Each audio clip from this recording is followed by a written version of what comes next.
Hi, this is Randy Finney with Right Side of the Chart, and today is Monday, June 25th, 2018.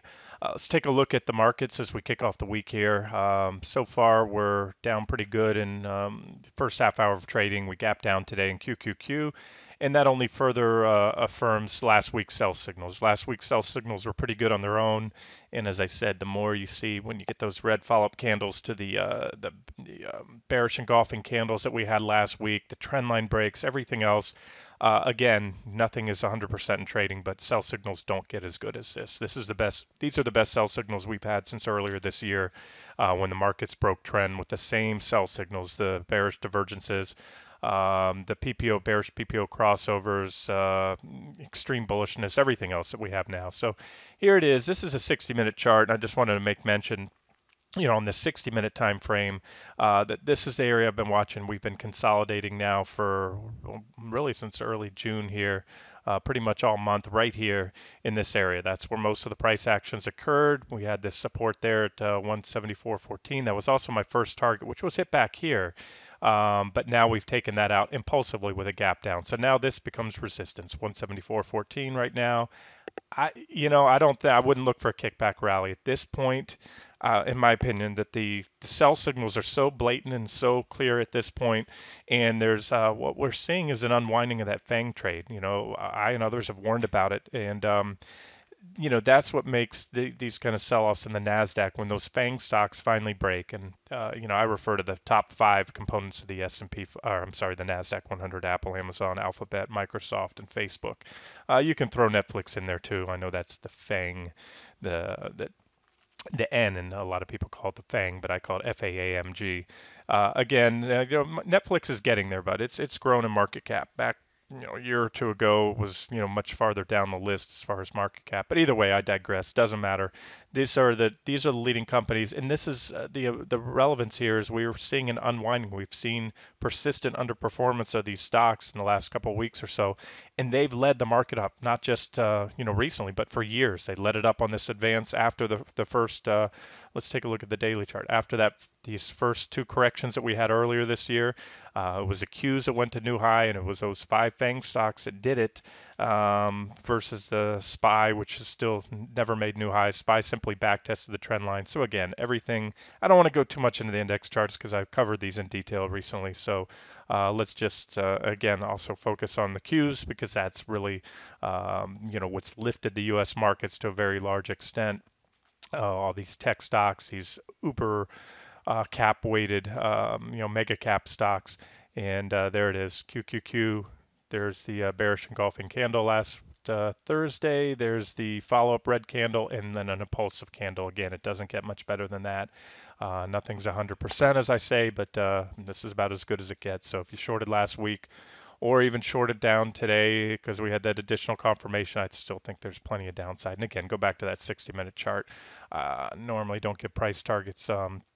That's usually just for a reserve for members, but since I'm covering the broad markets in detail right now, take it as an official, unofficial trade. And if you're just a follower of the YouTube channel, not a subscriber of the site, these are still the targets, I think. But this could change anytime. As of now, I don't see any reason why we don't go down here to at least this T2 zone. And I favor, with this impulsive move today, I favor a move down to the bottom of the zone. And I still think T3 is very likely before all is said and done on this pullback. So to quantify it for you, I'd say that's another about another 3.25% from where we are right now. All right, let's just look at a couple other developments and we'll wrap this up. Because again, there's not a lot new to report on the Qs, so I don't want to beat a dead horse here. We know semis already covered that last week. Obviously, they follow through as well. A lot more downside, impulsive selling, and that's another bad sign for tech in general. And if tech's in trouble, the market's in trouble because tech is, if we look at XLK, I haven't updated this in a while, but it's about a quarter of the S&P 500. So the Nasdaq 100 is well over half. So as I often say, I jokingly, the Nasdaq 100 QQQ is simply a tech ETF with an Amazon kicker. It's that top heavy in tech. So we're looking at tech here. Let's look at a 2-day period chart. Here's a bigger picture. Tech is still not there's not anything in the charts to say this isn't anything more than a correction, but the potential is there. You have this trend line that needs to be taken out. This trend line comes all the way out, off the early 2016 lows. We have a comparable trend line in QQQ that's yet to be broken. Again, QQQ and XLK, the charts nearly mirror each other. They're very, very similar because of the tremendous overlap with the components. But there it is. You see the divergent high that we had right here. We had a couple shots across the bow back in January and March and April.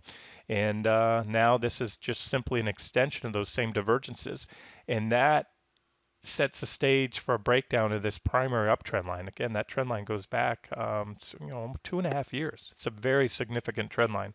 And then if that breaks, similar to what I was just focusing on the 60-minute chart, that recent area of consolidation, which was only for this month, the month of June, is this area of consolidation, which is actually all of going into late 2017, all of 2018. So think of it this way.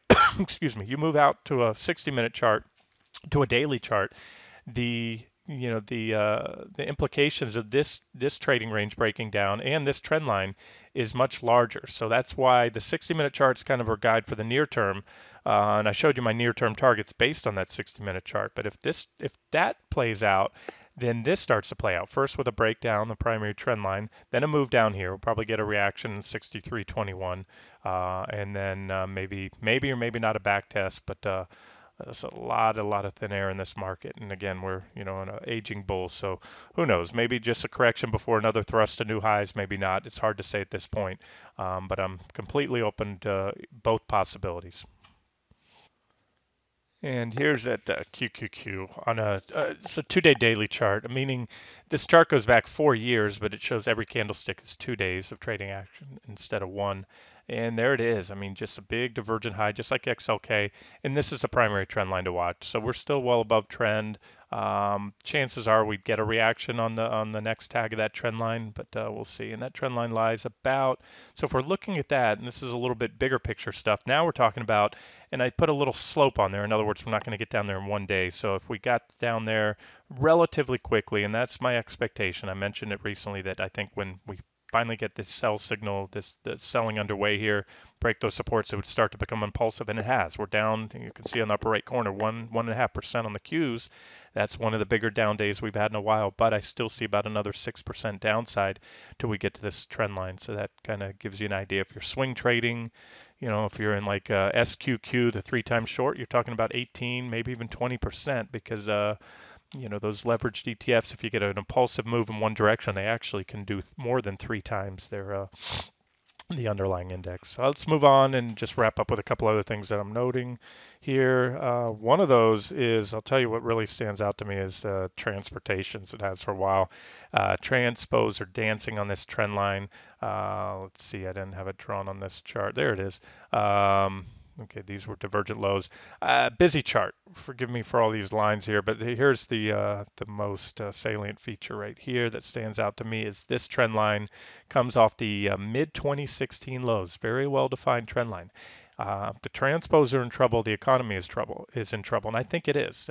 Something I haven't heard a lot about. Maybe it's out there. I don't know. I really only don't follow other analysis and read the journal and Barron's and some other things, but I don't watch CNBC, those type of channels.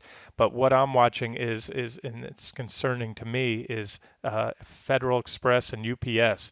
These are often considered canaries in the coal mine for the U.S. economy. If you think about it, a lot of they're shipping goods and services, things from Amazon and everything else. So when they start to break down, that it often will before the market breaks down, we're seeing a lot of impulsive selling. See, this trend line was broken. I'm sorry. This trend line was broken recently, and the thing is, just like the S&P 500, they peaked back in January, and so it's still, and I've said this before, it's still very possible that the stock market, not QQQ, not the tech stocks, because that's just a sector really. QQQ is so heavy in tech, doesn't represent the entire economy like the S&P 500. That the market may have topped back in 2018. That could be where we go down the record books at the end of the bull market. And you're seeing a lot of stocks. These are important stocks in the economy like FedEx and UPS that peaked back then, and just like the S&P 500 have failed to take out those highs. And here we are, already about to head into July. So we're through halfway through the year, and so far the top in the stock market, again, the S&P 500 is more of the stock market than the Nasdaq 100. The stock market topped back in January, so that's that. And you can see there's a pretty significant level. So I'd expect FedEx to catch some support there on this first tag. It's the first tag we've had in a couple months. We'll probably get a little bounce there. But if and when that goes, pretty big drop down to the next support here. I have about 199. And then again, UPS. I mean, look at UPS clearly topped, at least at this point back in January, and look how much it fell, from there. So that tells us something. At least it tells me something. It's to be concerning that tech just powered on, partied like it was 1999. I know that's a lot of puns and references the old tech bubble in 1999, but that's what's happened. And you can see here, yeah, this one's broken trend. This is just an ugly chart. Now it's coming up on support. I wouldn't short these here, but I'm just pointing out, at least not right now. I think we get a bounce here. This one's at resistance. I'm sorry, it's support. But again, pretty ugly charts. I don't have this one marked up right now on the weekly chart, so let's just move on here. Uh, I'll tell you what I'll do for you. I'll just run through the top components of IYT. Again, IYT is a transportation sector ETF, and I have these sorted by, well, let me make sure I do here, by market cap. Yeah, here we go. So UPS is the biggest one at about 98 billion. There's FedEx at about 66 billion. JB Hunt. Yeah, I mean, just nice looking charts. I'll tell you what, this one's got a lot more downside to go. XPO. I haven't updated these charts. I could do so pretty easy, but you can see that their transpos are not looking good, guys. A couple of them, coming off highs, but rolling off pretty impulsively. All right, so let's move on to the next thing. No, actually, let's wrap it up there. I'll keep this. This will be a public video, for members of the site as well as YouTube channel followers. And then I wanted to cover some other sectors that stand out. Actually, you know what? I'll tell you that. I did want to cover that real quick because this I've already covered in recent public videos and as well back here, on the site. What I'm also seeing is a big rush into defensive sectors, and I've listed three recently, the three king of defensive sectors. Other than we have, gold, treasuries, things you might see a flight into safety. But as far as stocks go, we have XLP, consumer staples.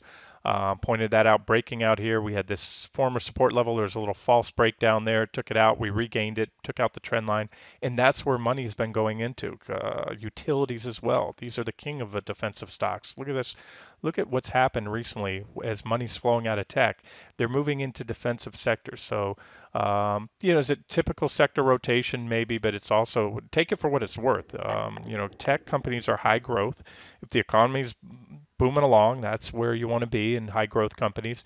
And if the economy is slowing, or whether it's slowing or not, you're not going to know it's slow till after the fact. That I give you my word. All the government data, all the reports, GDP and all that, they're hindsight to begin with. GDP is reported quarterly. By the time they report it, it's a month after the quarter's over. And then after that, they always revise it after the fact.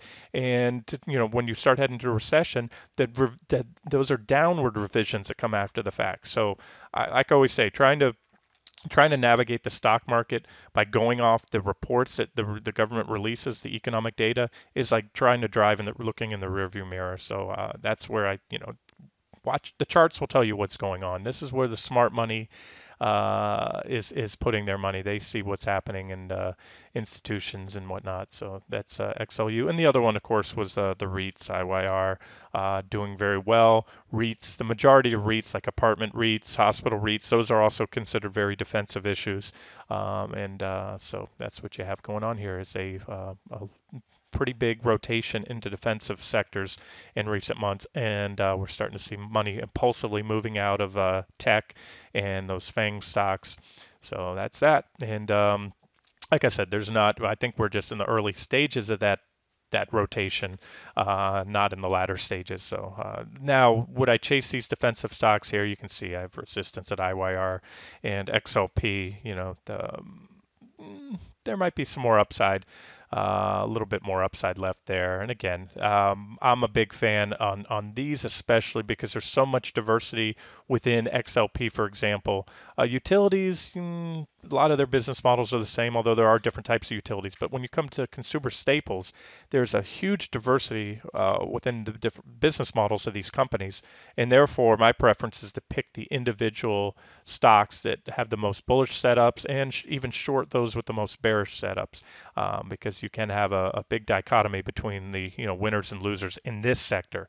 Whereas you trade GDX goes up 10%. I can assure you that 95% or 90, yeah, probably 95% of the components of GDX will also go up during that time period. Now, some will go up more than 10, some less than 10, because their business models are nearly identical. So let's wrap it up here. And if I see any other significant developments, particularly I want to get some more trade ideas out there, a little more sector analysis.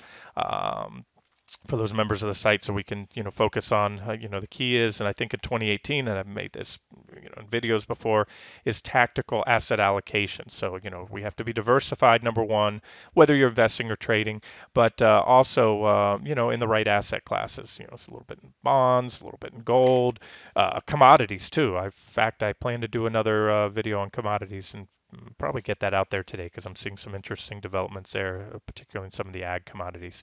All right, let's wrap it up here. Again, markets are on a sell signal, which has been confirmed.